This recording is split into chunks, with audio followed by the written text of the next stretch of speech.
পরস্পর বিরুদ্ধে খেপিয়ে তোলার জন্য হিন্দু বিরোধী এবং মুসলমান বিরোধী কথা বলছে। আমরা যারা ধর্মনিরপেক্ষ আমাদেরকে বদনাম করে, আমরা বেশি ধর্ম করি না। রাজনীতি ধর্মকে নিয়ে আসলে এটাই হয়। কে সংখ্যালঘু মোর্চা বিজেপি কে খুলতে বলেছিল? সিপিএমের তো কোনো সংখ্যালঘু মোর্চা নেই, বিজেপির আছে, তৃণমূলের আছে।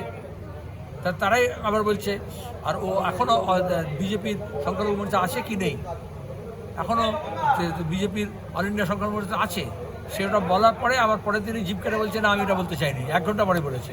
কিন্তু এটা চাউর হচ্ছে। আবার নির্বাচনের সময় আমি দেখেছি তৃণমূলের প্রাক্তন মন্ত্রী, বর্তমান এমএলএ, বিজেপির প্রাক্তন এমপি ক্যান্ডিডেট, সে আবার হিন্দু বিরোধী কথা বলেছিল বহরমপুরে দাঁড়িয়ে।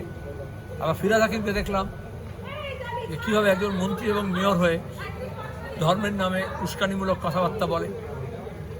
আর বিজেপিকে সুযোগ করে দেওয়ার জন্য মমতা যেরকম রামকৃষ্ণ মিশন নিয়ে বলেছিলেন, ভারত সেবাশ্রম সংঘ নিয়ে বলেছিলেন।